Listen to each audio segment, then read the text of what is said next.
Hola a todas y todos, mi nombre es Luz Bascuñán, soy psicóloga y trabajo en el Departamento de Bioética y Humanidades Médicas de esta facultad.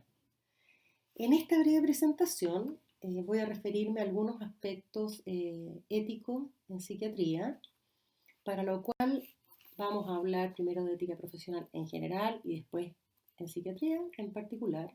Luego vamos a referirnos a algunos principios éticos y por último vamos a enunciar los principales problemas éticos enfrentados.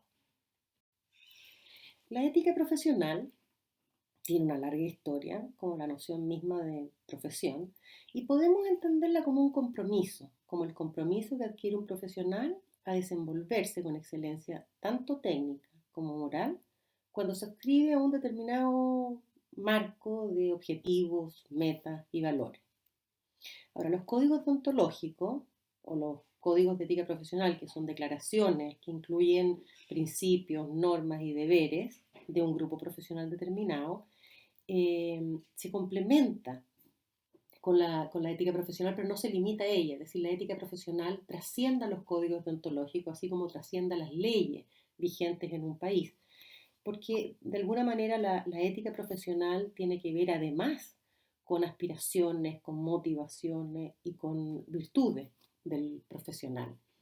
Ahora, ¿por qué hablamos de ética profesional? Porque toda relación profesional, todo servicio profesional es una práctica social en donde un miembro de la relación necesita algo y el otro miembro tiene el conocimiento y la capacidad para ofrecerle lo que necesita.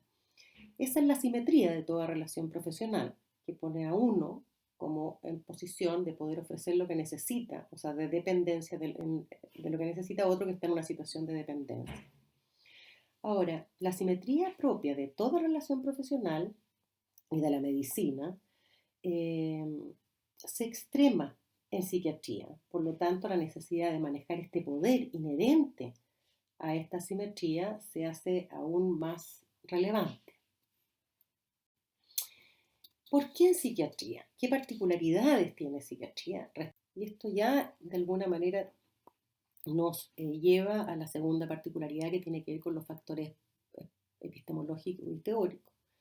Porque en psiquiatría el diagnóstico es fundamentalmente clínico.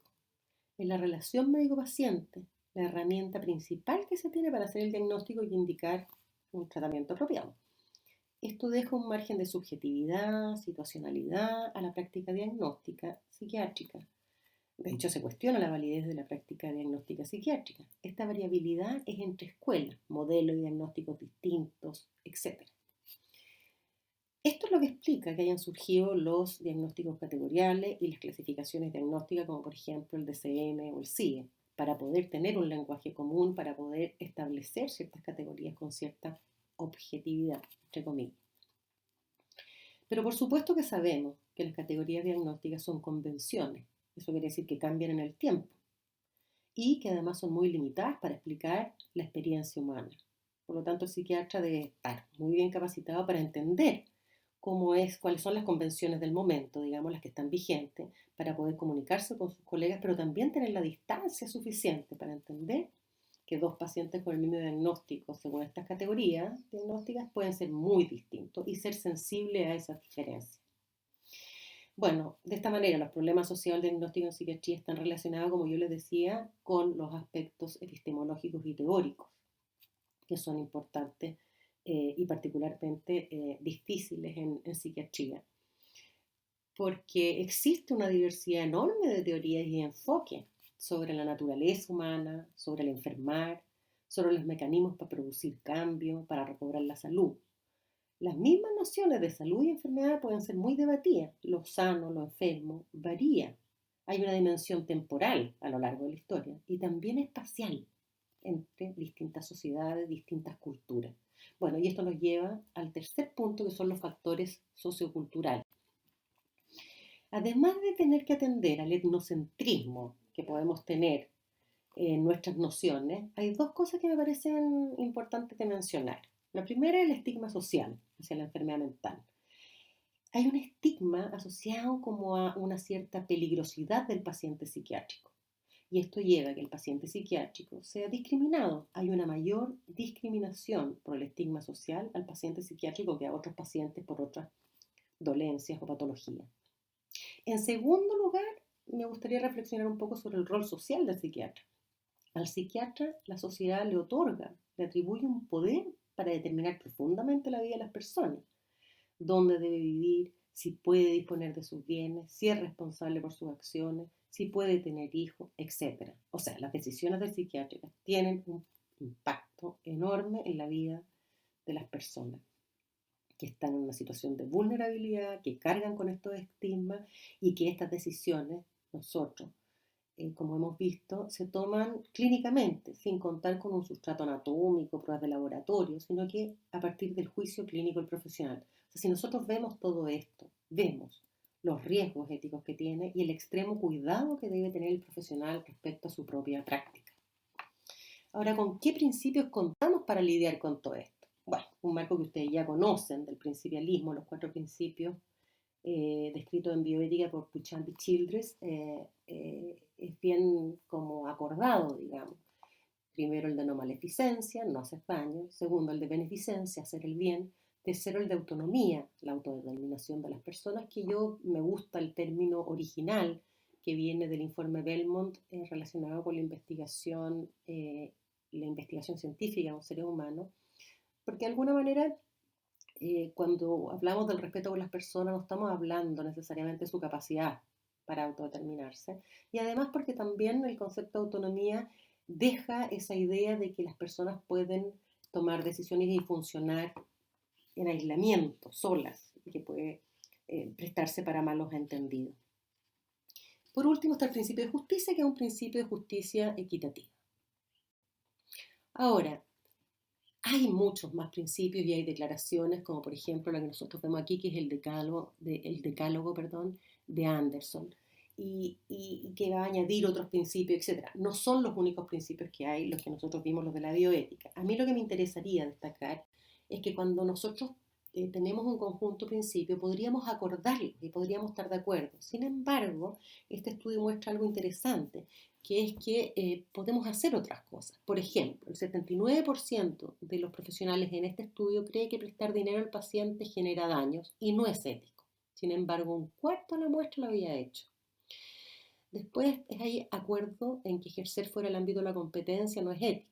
¿Cómo va a ser ético que yo haga algo para lo cual no estoy preparado? Sin embargo, un cuarto de los profesionales en este estudio lo habían hecho o lo hacen. Lo mismo ocurre con los límites profesionales, la confidencialidad, etc. ¿Qué es lo que nos muestra este estudio? No nos muestra es que las personas de este estudio sean inconsecuentes en sus prácticas respecto a sus principios. Lo que nos muestra es algo más complejo. Nos muestra que enfrentamos principios con los cuales estamos de acuerdo, pero que en ciertas ocasiones, por ciertas circunstancias, en ciertos casos, pueden tener excepciones. Yo puedo considerar que algo no es ético, por ejemplo, el primer punto, prestar dinero al paciente. Sin embargo, yo lo he hecho en un caso, por una circunstancia particular, prestándole plata para la micro a un paciente que se encontraba en una situación muy difícil en un momento determinado. Entonces, ahí empezamos a ver que no se trata solamente de tener principios y que estos principios sean acordados entre todos, sino que además vamos viendo que hay casos. Lo que ocurre es que los principios son abstractos, los principios son generales, en cambio los casos son particulares, son concretos, son contextuales. Además los principios y los valores pueden entrar en contradicción entre sí. Entonces no nos basta solamente con enunciar principios. Necesitamos nosotros tener principios, códigos de ética en donde nosotros acordemos para nuestra profesión ciertos principios y normas, pero tenemos que tener una capacidad deliberativa para analizar los casos particulares. O sea, la cosa se va complejizando.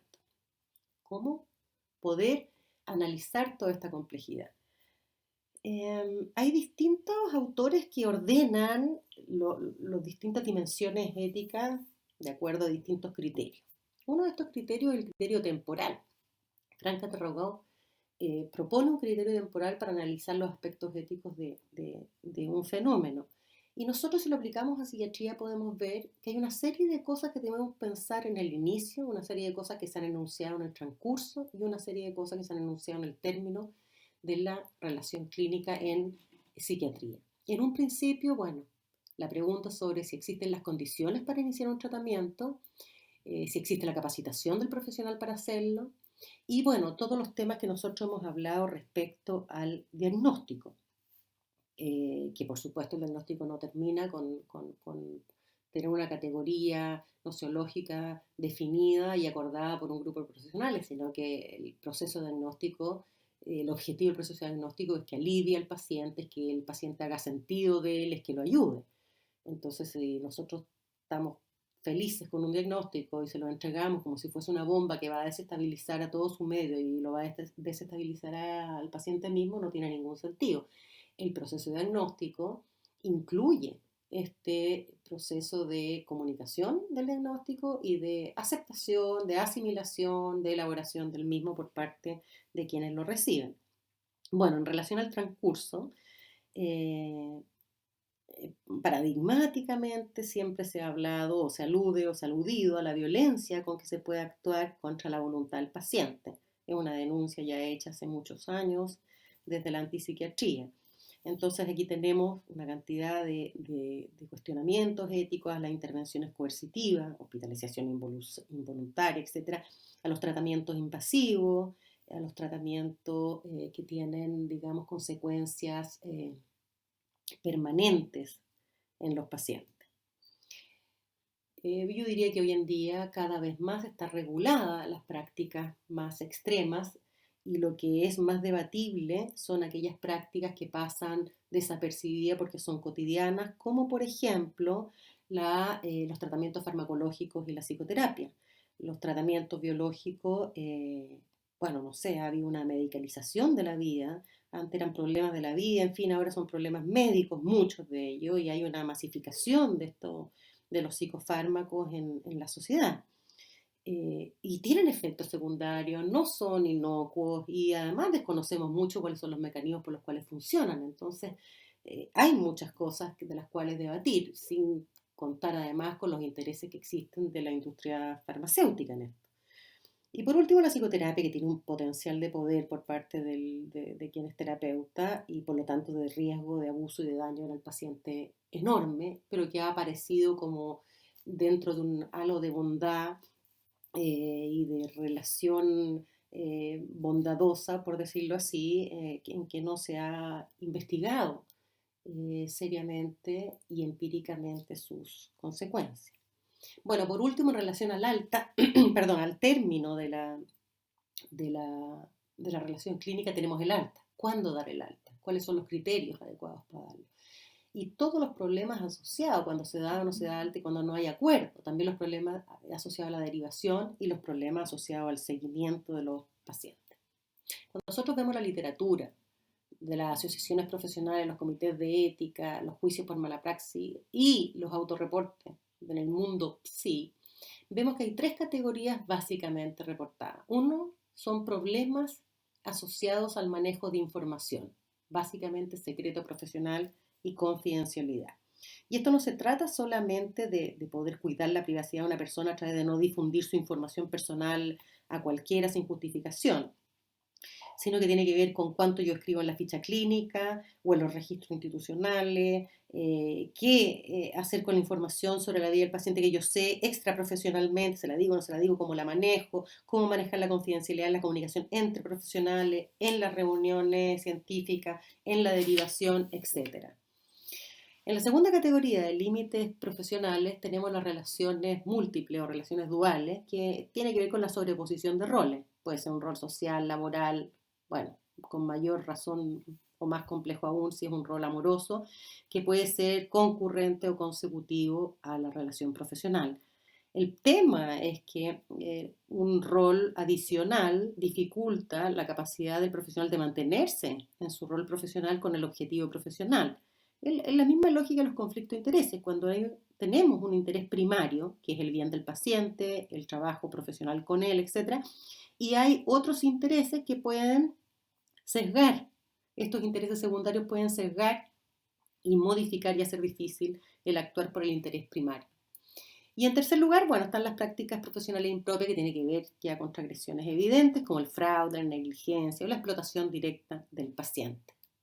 En Chile hicimos un estudio el año 2014 que tiene que quisiera yo mencionar, tres cosas interesantes que me parecen a mí. La primera cosa es que se consultó también a profesionales, pero también a pacientes, a consultantes, y que no son muchos los estudios que le preguntan por problemas éticos a los pacientes.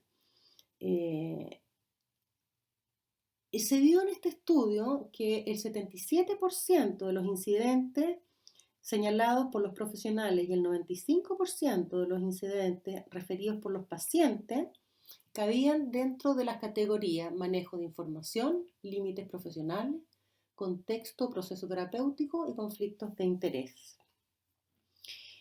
Me parece interesante destacar dos cosas.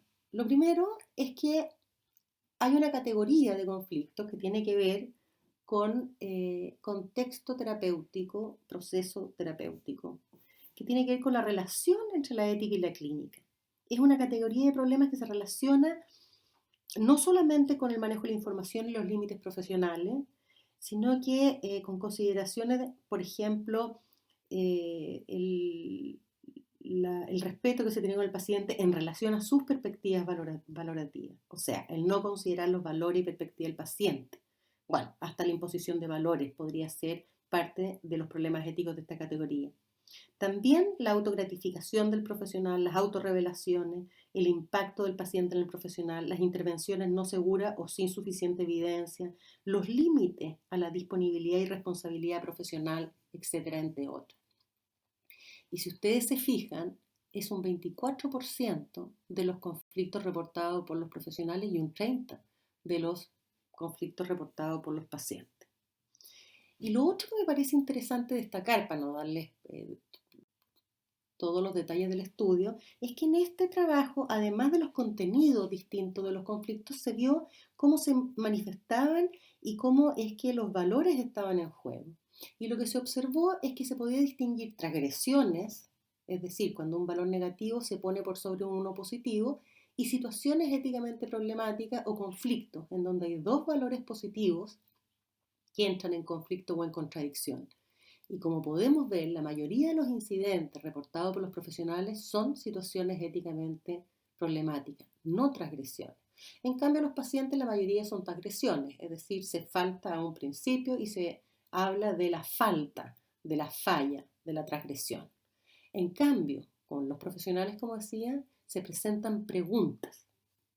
¿Qué puedo hacer? Por ejemplo, revelo información confidencial a familiares porque estimo que existe algún riesgo, pero no estoy segura de cuán riesgo, o eso va a poner en tal jaque la relación y la confianza del paciente que voy a perder el paciente. ¿Qué hago? Son preguntas respecto a distintos cursos de acción que representan distintos valores que ambos yo considero importantes. Esto es muy interesante porque muestra que la formación ética no va a tener que ver con el evitar transgresiones, sino que con el dar herramientas para poder enfrentar estos problemas, que tiene que ver con qué hago para ponderar los valores en juego y ver en este caso, en estas circunstancias, lo más apropiado a hacer. La importancia de estos conflictos se confirma al considerar que la mayoría de los profesionales en este estudio, psiquiatras y psicólogos, consideran que los terapeutas permanentemente enfrentan problemas éticos. No son circunstanciales, sino que todo el tiempo estamos enfrentando. Y lo otro es que la gran mayoría cree que los problemas éticos no son por falta de formación. O sea, esta idea de que son las transgresiones y que uno con formación entonces evitaría los problemas éticos o evitaría el tema ético en la práctica clínica es falsa. La ética es parte de la práctica clínica y está presente todo el tiempo en esas decisiones tomadas. Bien, a modo de síntesis yo trato de integrar lo dicho en este diagrama en donde podemos ver que hay una deontología, o sea, deberes del profesional expresado en principio y que nos van a ayudar a evitar transgresiones, pero también hay casos concretos, contextuales, que representan conflictos de valores y que para lo cual nosotros necesitamos una ética deliberativa. Y en términos de qué contamos para poder enfrentar estos problemas cotidianos, Bueno, tenemos las regulaciones, los códigos de ética profesional, o sea, nuestra deontología, pero también tenemos, como dijimos, un modelo teórico que me va a decir qué es adecuado o no es adecuado y que tenemos que ser conscientes desde dónde nosotros estamos tomando las decisiones porque los modelos teóricos son plurales, son variados. También tenemos una ética que tiene que ver con este paciente en este momento determinado. No es con todo paciente en todo momento, aquello que considero que es adecuado o correcto de hacer. Y por último está la ética del profesional, de la persona profesional, con este, como decíamos nosotros, modo de pensar éticamente que está vinculado a la práctica clínica, que es permanente y que constituye una herramienta para tomar decisiones. Ahora, eso va a tener que ver la ética del profesional con la autoconciencia que yo debo tener y todo esto está al servicio del respeto por la persona del paciente.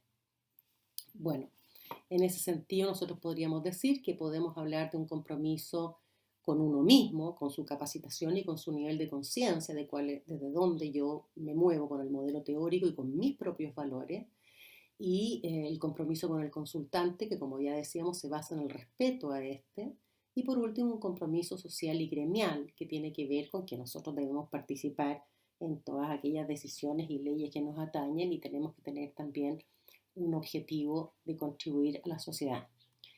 Bueno, muchas gracias y cualquier pregunta ustedes tienen mi correo.